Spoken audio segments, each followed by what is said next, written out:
welcome to my video about propagation. Propagating plants is probably one of my most favorite things to do, and I almost feel like it's a crime if I find a little piece of a plant on the floor, or if I break off part of a plant. I feel like it's so wrong if I don't try to save it and put it in water, put it in sphagnum moss, whatever I have to do to try to save it, because it's going to die and I just can't see it die. Yeah, that's a real problem for me. Anyway, there's so many different ways that you can propagate plants, and I know that y'all probably can't see all of this, so I'm going to be picking things up as we go along here. My favorite way to propagate plants is just to simply cut them off at the node. A lot of plants can be propagated just in water. So you cut them off below a node, put them in water, set them aside, and voila, pretty soon you have roots. If you use a dark color glass, like brown or dark blue, it'll root faster in my experience, but it roots nicely that way. But there are many other ways, and I have been getting into Philodendron, and I have a lot of Hoya and alocasia, and those are a little bit more challenging to root sometimes. They may take longer, and some methods other than water work better for them. So what I'm going to do today is I just got some starts that I had ordered. I just got them yesterday in the mail, and I was going to do a little unboxing, but I figured after my popcorn debacle that I would just show you what I got. So what I have is a beautiful top cutting of Philo Silver Stripe, and she already has a couple of roots. A beautiful start of Pothos right here. And I have two starts of, or cuttings I should say, of Global Green Pothos. So if you want to see what the roots look like, that's what the Jacenia looks like. I just put them in the sphagnum moss just overnight because I wanted them to be good for today, but they're not rooting yet. They're just cuttings, as you can see. Oh, these do actually have a couple of roots, but they're not. That's just how they were growing. So two global greens, gorgeous, and a Jacenia. So I decided that I was going to go ahead and propagate them together in one container, and I have the Scatus little hanging containers that work so well. So what I do with these is I'm just going to take part of the sphagnum moss out, and it's dampened. I'm going to make a mess here, but that's fine. So I put like this much in the bottom, and I'm going to separate them so that when they do start to root, that they're going to be easier to take apart. I'm going to just lay them in there like that, and then I'm just going to put the sphagnum moss, and I really kind of make an effort to make sure that they're going around the stems and that they're not, you know, touching the sides, or I just make sure that there's sphagnum. Here's a bag. This is sphagnum moss, and it's just in this bag, and it's already dampened. So this is what I'm using. You can get it. It's like orchid moss, and you just want to dampen it up. It works so well with the company of humidity. So this is going to go into my IKEA greenhouse cabinet, and in a matter of like, I don't know, 2 or 3 weeks, I'm going to have me some gorgeous roots. So this is one way that I really love to propagate. Number two,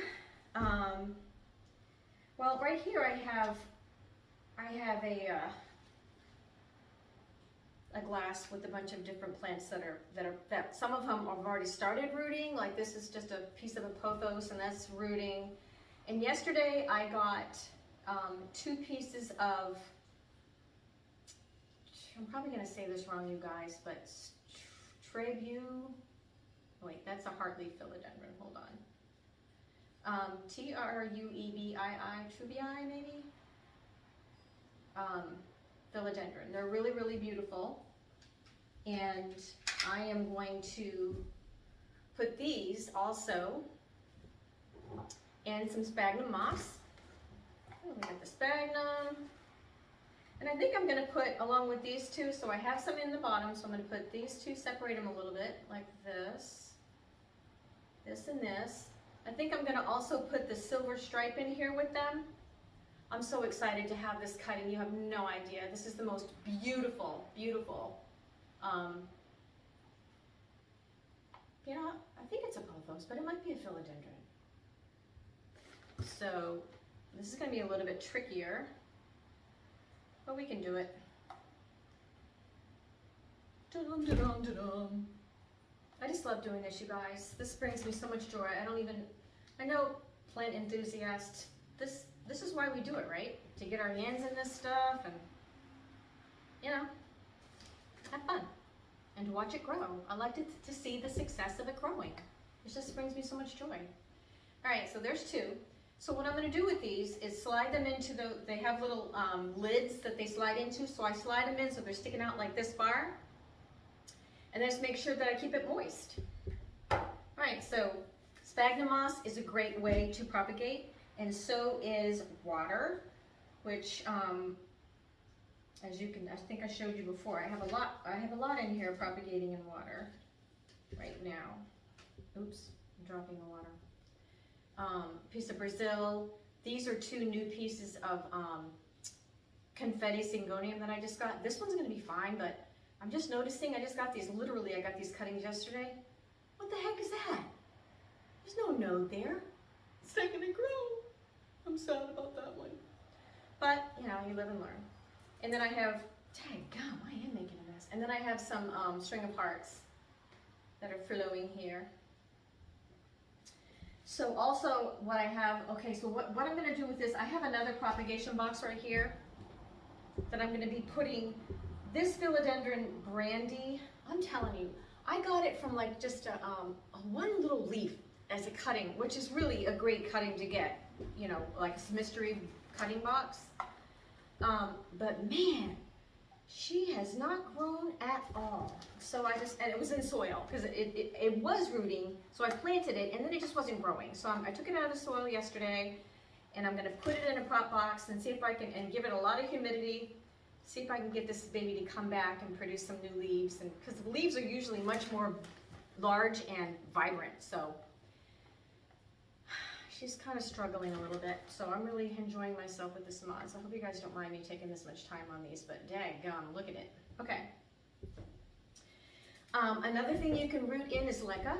This is what leca looks like. Well, minus the pieces of moss that is in here now. It's actually balls of clay, and well, you rinse it first before you use it. You rinse it really good, and it will rinse, you know, a brick color water, and then you put some leca in a container. I like to use glass, and then you put your plant in to root, and then you put more leca in. And what you use, the only thing is with this is that it's not nutrient rich at all. So you have to, the water that you use to water it has to be fertilized water, like fertilizer, you know, like liquid dirt or any kind of fertilizer that you choose to use. And you only want to cover, actually there's a little bit too much water in here right now. You really only need to have like half full of water, and the moisture of the water is wicked up through the clay balls, so it keeps the plant moist. And I think you're going to find that plants love leca. What's really great about it is that you don't get any pests at all because there's no soil for anything to live in. And I think it's kind of beautiful too. My boss at work the other day, I have a plant at work. I have a Chinese evergreen in leca at work, and she came on my desk because I had just brought it in like a week before, and she goes, what are those Cocoa Puffs? That's funny, right? I thought it was funny. All right, another way that you can propagate is using perlite. Perlite is volcanic glass that's heated up until it puffs, sort of like popcorn. It's very light, very porous, and it's a great thing to use for propagation. What I did today also was I have 3 leaves of Chinese money plant. I think it's a peperonia or pilia. these will actually just root in water, you guys. It's amazing. You just stick them in one leaf. You have to get it at the base. You stick it in the water, and in a matter of 2 weeks, you'll see little roots coming out, and in about a month, you'll actually see little leaves coming out. Oh my land, it's the cutest thing. So then, these are beautiful plants. Watermelon peperomia you can do this with. Or pilia, sorry. But it works great. So what I thought I would do, just for a little test, you guys, is I have these 3 little pots, and I am going to plant, I'm going to plant one of these leaves in the perlite, and that's all. You make it stand up here. One in the perlite. So now I'm going to water this so the perlite's wet, moist. And I'm going to do one in leca. Actually, I need to use a jar for that.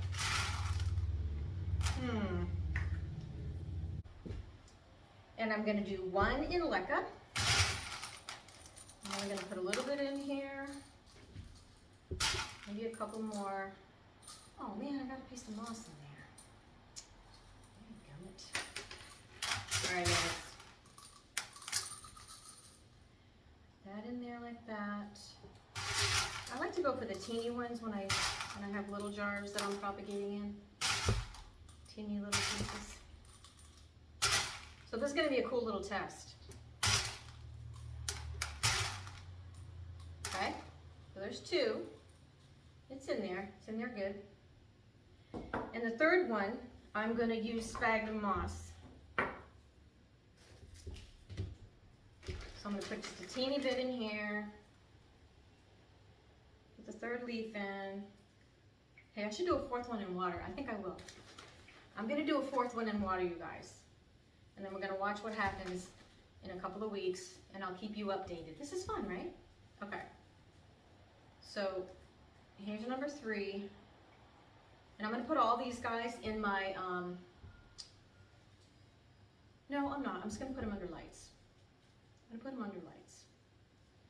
A lot of times when you're propagating plants, if you put a plastic bag over them, create like a little greenhouse effect, it really does help them to grow faster.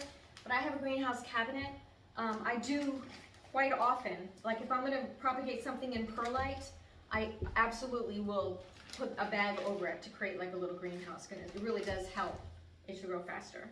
And the reason why this gorgeous African violet is here is I wanted to show you an amazing way that you can propagate African violets.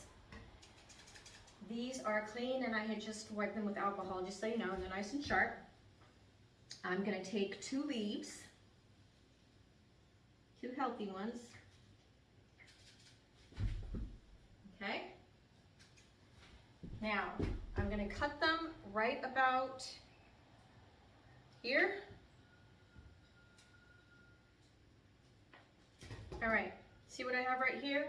I have a little jar of water, and these are actually just those twisty ties that go on cords, or you know, you can use the red ones, whatever. And I found this hack on online quite a while ago, and you just shape them in the form of like a little holder for a leaf. And when you put your leaf in there, it helps them not to sink, because they really don't want to get wet. So now I'm propagating 2 African violet leaves, and this works so well, you guys. You have to try it if you haven't yet. And one more thing I wanted to show you is with the Sansevieria. Okay, here is a Sansevieria that I have propping in leca. She's been in there for a long time, and if you look really closely, she has a baby that's growing right there, and it's going to be coming up through the leca. I can see the tip of it. I don't know if y'all can see that, but the tip of it's right there coming up. So the sad thing about this is, and I love this little bottle because it's purple, but it came from the Dollar Tree, and I'm going to get another one today. I'm going to have to break this to get this out of here. Sansevieria are the most amazing plant to propagate. You can propagate it just by one stalk. If you lose a stalk, when you water them too much, they rot, and you can take, I'm going to cut one right here from this plant.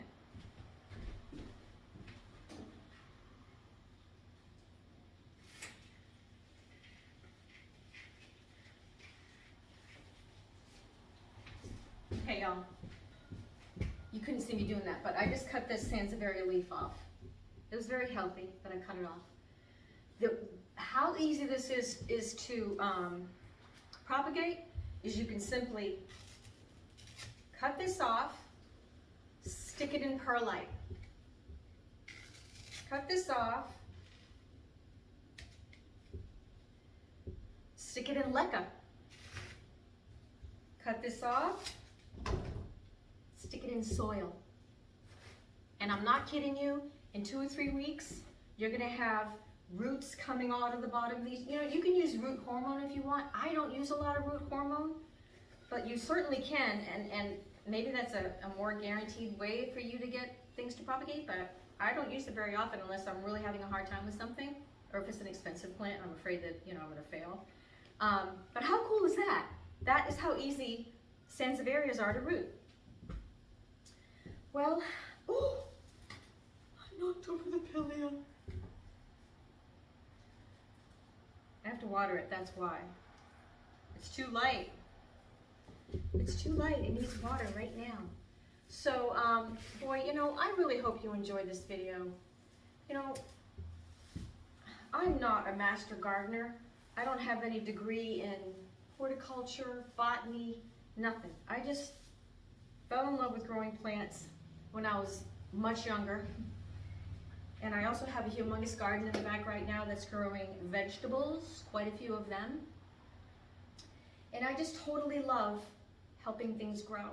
It brings me joy. It's my happy place. And I think that a lot of you are experiencing the same thing with your plants. I'm a plant enthusiast. I love them. I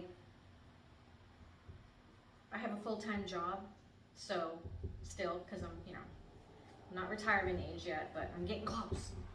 But I still find time to take care of my 500 plants, and now to make videos because I want to share, you know, what I know, and it's just from what I've learned. So I hope you enjoyed this video. If you did, give me a thumbs up, subscribe. Come on, you know you want to. I love y'all. God bless you and have a great day.